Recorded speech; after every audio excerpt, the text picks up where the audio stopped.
ஹாய்ங்க, எல்லாம் எப்படி இருக்கீங்க? நல்லா இருப்பீங்கன்னு நம்புகிறேன். இன்றைக்கி நம்ம வீட்டில் வந்து ப்ரான் கிரேவி தான், செமி கிரேவி மாதிரி பண்ணியிருக்கேன்.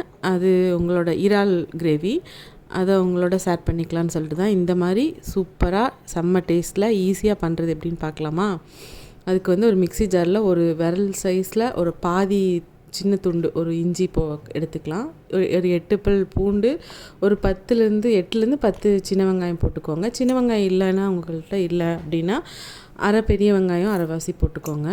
ஒரு 1½ ஸ்பூனுக்கு குருமிளகு, ஒரு 4 முந்திரி, 4லேருந்து 3 to 4 முந்திரி போட்டிருக்கேன்.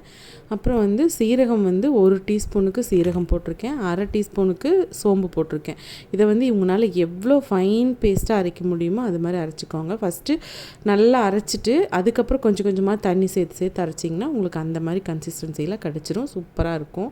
அப்படியே அரைச்சிக்கோங்க. இது வந்து ஒரு 150 கிராம் சின்ன வெங்காயத்தை நல்லா சாப்பரில் தான் நான் சாப் பண்ணியிருக்கேன். நல்லா ஃபைனாக பொடியாக நல்லா கட் பண்ணிக்கோங்க. கட் பண்ணதை வந்து கடாய் வச்சு அதில் தேங்காய் எண்ணெய், கொஞ்சமாக சோம்பு போட்டு அது பொரிஞ்சதுக்கப்புறமா இந்த சின்ன வெங்காயத்தை வந்து நம்ம ஆட் பண்ணிக்கலாம். அது நல்லா வதங்கிறதுக்காக கொஞ்சமாக உப்பு சேர்த்துருக்குறேன். இப்போ கொஞ்சம் உப்பு போட்டால் போதும், அளவாக போடுங்க. அதுக்கப்புறம் 2 பச்சை மிளகாய் கீரி போட்டிருக்கேன். அது நல்லா இது வந்து நல்லா ஒரு கோல்டன் ப்ரௌனுக்கு மாதிரி ஒரு கண்ணாடி பதம் மாதிரி வரணும். கோல்டன் ப்ரௌன் வந்துருச்சுனாலும் அந்த உங்களுக்கு கிரேவியோட கலர் நல்லாவே இருக்கும். நான் வந்து ஒரு கண்ணாடி பதத்தில் நிறுத்தியிருக்கேன். இப்போ வந்து அந்த அரைச்ச பேஸ்ட்டை சேர்த்துக்கலாம். இதில் முந்திரி வந்து ஆட் பண்ணிக்கிறதுனால கண்டிப்பாக உங்களுக்கு அடி பிடிக்கிற வாய்ப்புகள் அதிகம். அதனால் நீங்கள் வந்து கிளறிக்கிட்டே தான் இருக்கணும். அதாவது பார்த்துக்கிட்டே இருங்க அடிக்கடி. ஏன்னா தண்ணியும் நம்ம விட போகிறதில்ல. அந்த அரைச்ச பேஸ்ட்டு வெங்காயம் அது மட்டும்தான் இருக்குது. அதனால் கொஞ்சம் கிளறிக்கிட்டே இருங்க. இப்போ ஒரு 3 குட்டியாக இருந்துச்சு நம்ம வீட்டில் தக்காளி, அதனால் 3 தக்காளி சேர்த்துருக்கேன். நீங்கள் பெருசாக இருந்தால் ஒரே ஒரு பெரிய தக்காளி மட்டும் போட்டுக்கலாம். நான் ரொம்ப குட்டியாக இருந்ததுனால 3 தக்காளி ஆட் பண்ணியிருக்கேன். அது வந்து நல்லா வேகட்டும். இதெல்லாம் வெந்துட்டு இருக்கும்போதே வந்து நான் ஒரு 1/4 டீஸ்பூனுக்கு மஞ்சத்தூள் போட்டிருக்கேன். அதுக்கு அந்த நம்மளோட பச்சை வாசம், அந்த அரைச்ச பேஸ்ட்டோட பச்சை வாசம் போய் தக்காளி இதெல்லாம் வந்து ஒரு எண்ணெய் பிரிஞ்ச மாதிரி ஸ்டேஜில் தான் 1/4 ஸ்பூன் மஞ்சத்தூள், 1 ஸ்பூனுக்கு நம்ம வீட்டு காரம் உங்களுக்கு தெரியும், அதனால் 1 ஸ்பூனுக்கு நல்லா ஃபுல்லாகவே நல்லா பெரிய தனி மிளகாத்தூள் போட்டிருக்கேன், வரமிளகாத்தூள். ஒரே ஒரு குட்டி ஸ்பூனில் நான் காமிச்ச ஸ்பூனில் 2 ஸ்பூனுக்கு வந்து மல்லித்தூள் போட்டிருக்கேன்.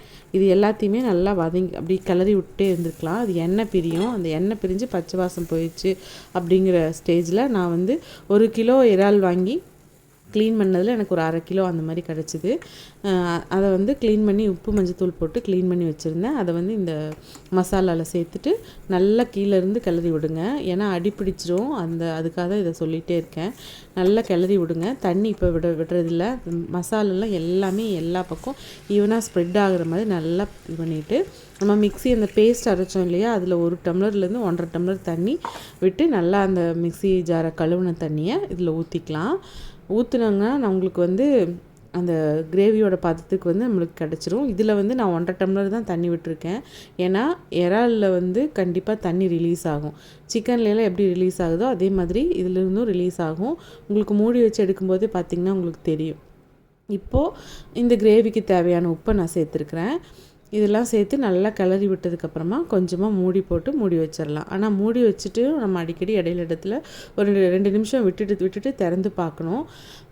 ஏன்னா கீழே அடிப்பிடிக்கிறதுக்கு வாய்ப்பு இருக்குது. அதனால் இப்போ பார்த்திங்கன்னா தண்ணி நம்ம 1½ டம்ளர் தான் விட்டோம். பார்த்திங்கன்னா எவ்வளோ தண்ணி இருக்குது பாருங்கள். அதனால தான் சொன்னேன் கம்மியாக விட சொல்லி. இப்போ வந்து நம்மளுக்கு வந்து ஒரு 10லேருந்து 15 நிமிஷத்துலேயே நம்மளுக்கு எப்பவுமே குக் ஆகிடுங்க இறாலெல்லாம். அதனால் நீங்கள் வந்து பார்த்து இது பண்ணிக்கலாம். இல்லைன்னா ரொம்ப வேக விட்டாலும் அந்த ரப்பர் மாதிரி ஆகிடும். அதனால் பார்த்து கரெக்டாக வேக வச்சுக்கலாம். இதை வந்து நான் மீடியம் ஃப்ளேமில் வச்சு தான் வேக வச்சிட்ருக்கேன். இப்போ எண்ணெய் பிரிஞ்ச மாதிரி இருக்குது பார்த்திங்களா, இது இடையில நான் கிளறி விட்டு மூடி வச்சு தான் எடுத்து பார்த்துட்ருக்கேன். நீங்கள் வந்து இன்னும் நம்ம நல்லா சுண்ட விடணும் அப்படின்னு நினச்சிங்கன்னா இன்னும் நான் இது பண்ணிக்கலாம். ஏன்னா நான் வந்து கொஞ்சம் செமி கிரேவி மாதிரி தான் எடுக்க போகிறேன். இந்த ஸ்டேஜ் வந்து குழம்பு பதம் மாதிரி இருக்கும். இப்படி எடுத்தாலும் டேஸ்ட்டில் எந்த டிஃப்ரென்ஸும் இருக்காது, சூப்பராக தான் இருக்கும். இதுக்கு முன்னாடி ஸ்டேஜ் அந்த கொஞ்சம் தண்ணி மாதிரி இருந்ததுலையும் எடுத்திங்கனாலும் நல்லாயிருக்கும். இப்போ கருவேப்பிலை வந்து நான் ஒரு இனுக்கு கருவேப்பிலை வந்து கிள்ளி போட்டிருக்கேன். அது வந்து நிறைய பேர்த்துக்கு வந்து அந்த ஃப்ளேவர் சில சமயம் இறாலோட வாசம் பிடிக்காமல் இருக்கும். இது கருவேப்பிலை போடும்போது உங்களுக்கு நல்லா இருக்கும் மனம். அதுக்கப்புறம் எப்பவும் போல் மலைச்சாரல் மாதிரி நான் மல்லி இலை தூவியிருக்கேன். இது ஆப்ஷனல் தாங்க. ஏன்னா சிலருக்கு வந்து அந்த இறாலோட ஸ்மெல் பிடிக்காதுங்கிறதுக்காக நம்ம போடுறது தான். மற்றபடி இது வந்து போடணும்னு அவசியம் இல்லை. பார்த்திங்கன்னா எண்ணெய் நல்லா பிரிஞ்சிருக்கு, கிரேவியும் நல்லா நான் நினச்ச பதத்துக்கு வந்துருச்சு. இன்னும் இதை நம்ம சுண்ட விட்டோம்னா தொக்கு மாதிரி ட்ரை ரோஸ்ட் மாதிரி வந்துடும்.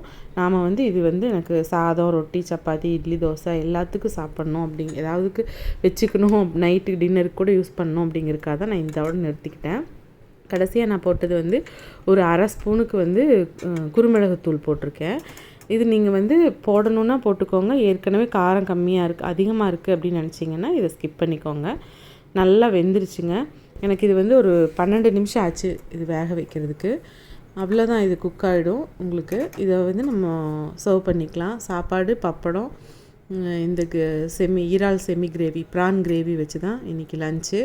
சூப்பராக இருக்குங்க, செம்ம டேஸ்ட்டில் இருக்கும். ட்ரை பண்ணி பாருங்கள். ரொம்ப ஈஸி மெத்தடு தான். பார்க்கவே எவ்வளோ நல்லா இருக்குது பார்த்தீங்களா. நம்ம சேனல் வந்து பிடிச்சிருந்தா லைக் பண்ணுங்கள், கமெண்ட் பண்ணுங்கள், ஷேர் பண்ணுங்கள். அதே மாதிரி சப்ஸ்கிரைப் பண்ணி பெல் ஐக்கானை கிளிக் பண்ணிட்டு பாருங்கள். அப்போ தான் நான் போடுற வீடியோஸ் வந்து உங்களுக்கு உடனுக்குடனே தெரியும்.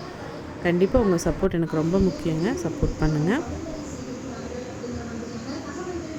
சூப்பராக இருக்குங்க பார்க்குறதுக்கு, சாப்பிட்றதுக்கும் சூப்பராக இருக்கும். நாளைக்கு வேறு வீடியோஸில் உங்களை மீட் பண்ணுறேன். Thanks for வாட்சிங்க. டாட்டா.